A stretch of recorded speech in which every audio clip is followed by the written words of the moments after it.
Greetings and blessings to you all. And thank you for tuning back into my channel. I am Lex. I go by Lex Says Liquid.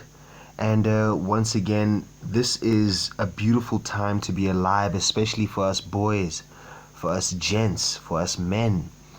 Those of us who are looking for higher healing, and also for those beings outside of us, not just those next to us. Inspiration, inspirar, which is an etymology from the Spanish or Latin 1800s of the word respire, which is to breathe, spirit. Okay, and so what we got to do is breathe in the present moment. And this is a beautiful time for this right here.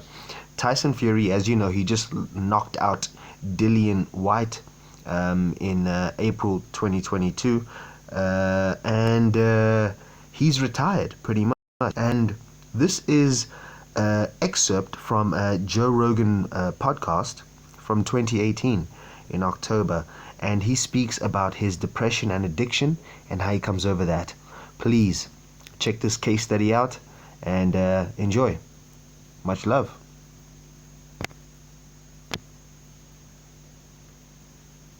You're an interesting story, man, because not just because of your personality, but because you've come back from illness and you're very, very open about it. Yeah. You know, I think that's a very unique thing. I remember when you beat Klitschko and won the title, and then you kind of went off the rails. And I thought you were just partying. You know, when I heard about it, I thought, well, guy made a shitload of money, became the heavyweight champion, all the pressure in the press and all the craziness. But it was more than that. It was more than that. It started off like I'd suffered with mental health problems my whole life, but I didn't know what it was because I never had no education on the matter. And it wasn't until after the Klitschko fight, a very massive high, that I had to... That's super important, just to quickly chime in quickly, is that he did not know what was happening with him in his mind. This is in his own self. Okay, gents? So it's okay to not know what's happening. Even things such as panic attacks, etc., etc., etc. You believe that it's something outside of you, or it doesn't exist, until the day, or God forbid, or whatever the case may forbid, it happens to you. Okay? So this is an important thing. Talk about your issues. Air it out. Okay? And accept it because it is what it is. Or it is what it was. Because it never will be again until you perpetuate the same cycle. Make it run. Even worse or lowest low that anyone could ever have. I'd wake up and I think, why did I wake up this morning? This is coming from a man who had everything: money, fame, glory, titles, a wife, a family, kids, everything.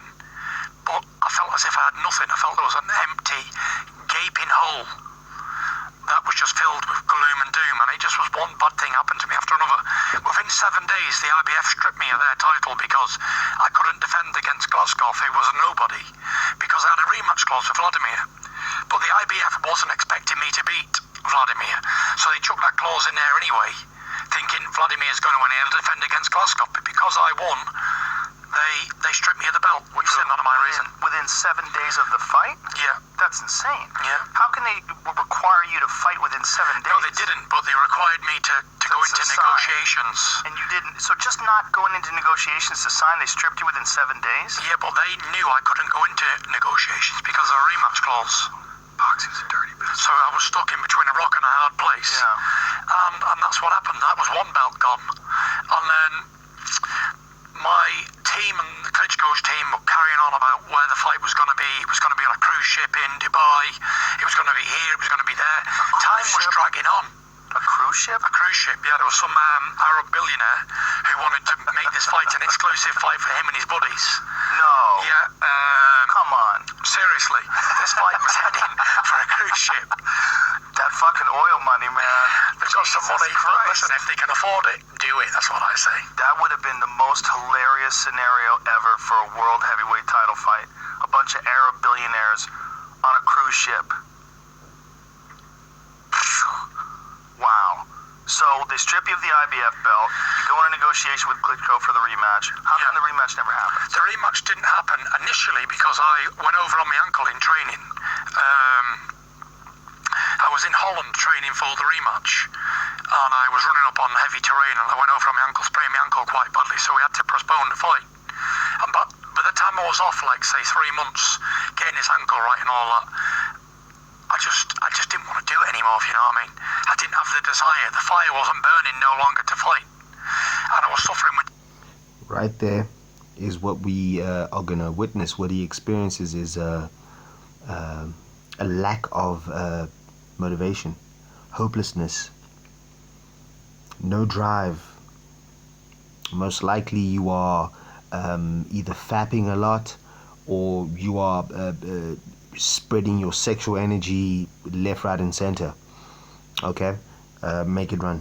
Depression the whole time. Even in training camp, before I sprained my ankle, I was depressed as depressed could be on a daily basis. And I'm thinking, why am I feeling like this? I don't have no reason to feel like it. Some people will say, oh, well, it's attention seeking or whatever. But unless you've experienced what I'm saying, it's sort of impossible to understand where I've been or where I've come from. And it just went from bad to worse. I hit the drink heavily on a daily basis. I hit the drugs. Alcohol, drugs, I was out all night partying with women of the night and not coming home. And, you know, I didn't care about boxing. I didn't care about living. I just wanted to die. And I was going to have a good time doing it while I was doing it. I used to drink and take drugs to get away from the depression, because when I was drunk or high, then I wouldn't think about being depressed. I thought escapism. about being I'm a boxing champion, or I feel great.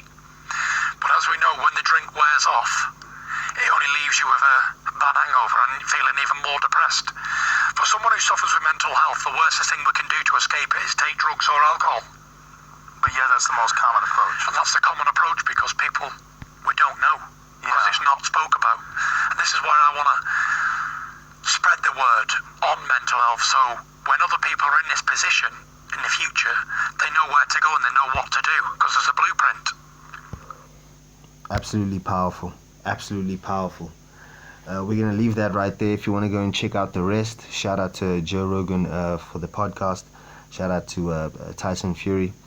And this is for educational purposes.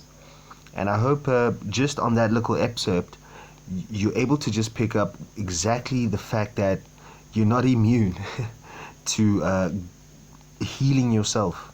So if you believed you're fully healed, then you must be a picture of perfection, which does not exist, because we're not here to be perfect. We're here to learn lessons. We're here to evolve. We're here to be a better version of ourselves each and every day, each and every way. We're here to flow. We're here to grow. We're here to be energy. We're here to continue to be conscious. Whichever which way we move, whichever form we take, let it be formless. Therefore, we're able to not contort, not conform, but be, okay? Unconditionally, with love. I am Lex. Please, remain blessed, stay liquid.